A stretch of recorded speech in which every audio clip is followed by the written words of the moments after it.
Please listen carefully. It's profound, in my opinion. You can turn a thought into a completely different life, for better or worse. This project, this series, is about clear and clean thinking. As I look back over my life, I can now see a thread that I didn't fully recognize when or while I was living it. I'll start with a story of a period of time when, as a young boy, I remember sitting under our dining room table while my parents argued. I remember feeling frightened, confused, and deeply saddened, and I was crying terribly, and I felt helpless. More than anything else, as I was maturing, I remember wondering why two people who cared about one another could become so angry and hurt each other so deeply. I didn't know it then, but that question stayed with me, mostly at an unconscious level. Years later, I studied psychology. I wanted to better understand not only just people's behavior, but their hopes, their fears, their beliefs. And I wanted to reduce suffering, the particularly unnecessary suffering that was self-inflicted by the way I could see people thinking, ways in which our minds shape the way we experience the world. Over the years, I had the privilege of teaching thousands of students, serving as chair of the psychology department, mentoring young real estate professionals, working in my community, and working alongside extraordinary colleagues and friends. Looking back, I now realize that those experiences all shared something much in common. I was never most interested in telling people what to think. I was far more interested in helping people discover for themselves how to think. Throughout those experiences, one observation kept returning. The greatest difference between people were rarely differences in intelligence.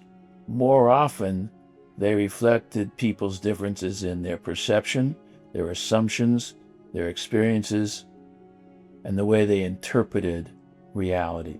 That observation led me to a much deeper question.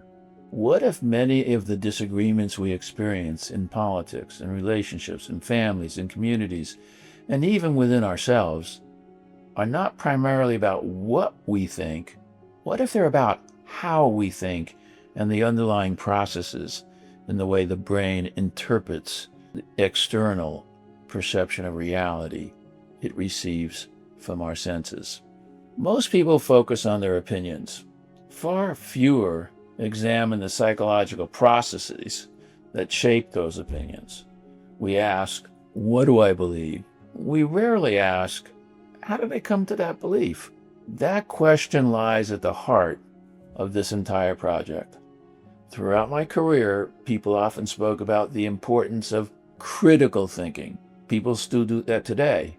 While I appreciate the intention behind that phrase, I've gradually come to prefer a different expression. I prefer the words clear and clean thinking. In fact, I would say that's going to be the motto of this series. How to improve so that we get to clear thinking and clean thinking. The word critical, going back to that, for all critical thinking, the root of the word is critical, and that's about judgment, opposition, fault-finding. Book critics, movie critics, art critics, everybody's a critic. But like I said, that's about opposition and judgment. What interests me is something very different. The thinking that I prefer to say is about recognizing the assumptions, the emotions, the biases, loyalties, and experiences that influence our conclusions. That needs to be addressed before we decide what we're going to think. Can we become aware of the filters through which we see the world? Of course. To me, that's the essence of clear and clean thinking. And frankly, wisdom. That is one of the essential purposes of this whole series. Again, the purpose of this channel is not for me to tell you what to think. One of the most important lessons I ever learned is that lasting growth rarely comes from being told what to think or what to do. I remember when people told me how to think, what to think, the socialization process, the media, teachers told me what to do, told me how to act. I didn't like it. And whatever they were telling me didn't necessarily stay. What we're looking for comes from learning how to think more clearly for ourselves. And it's not critical thinking. Again, it's clear and clean thinking. Whether I was mentoring a young real estate professional, teaching psychology students, or working with colleagues, my role was never to hand people conclusions or tell them what to do or tell them how to think. I always saw my role to assist and to help them, and one way was by having them ask themselves better questions. Because when we ask our brain better questions, our brain will either give back better answers, or as a problem solver, it will tell us how to get better answers, especially in the world we're living in today. One of my former real estate mentees from 25 years ago and I recently had a conversation, and he reminded me of something I had never fully appreciated. He told me that what helped him the most was not that I gave him answers. It was I respected him enough to allow him to reach his own conclusions. Interestingly, a few years ago, a college colleague that I'm still in touch with described my leadership as chair of the department in much the same way. He said, I trusted people to be professionals, to think for themselves, and to grow rather than to be controlled. Having those reflections helped me gain another perspective about my own life.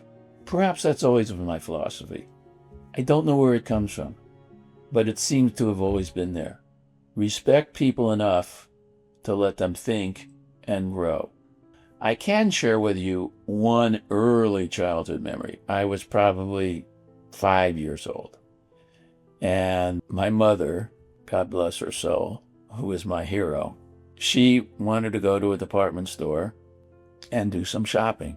Now, I don't know if you remember when you were 5 years old, whether that was one of your favorite things.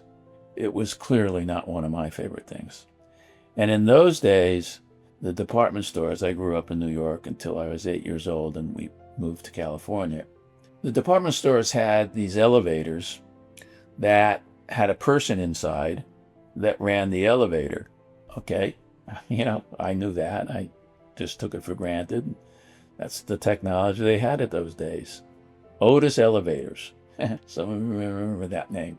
This story I'm telling you is a memory.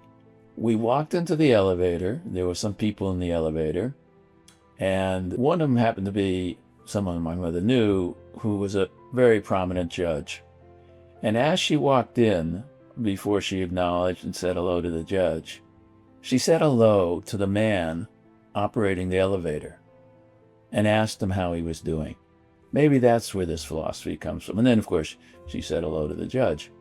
This philosophy of having people respected, showing them respect, not because of what they do, but because the elevator man deserved respect as much as the judge. We can still differ in terms of learning from one another. It doesn't mean every opinion is equally well supported. It means that lasting growth rarely comes from being told what to believe or what to do.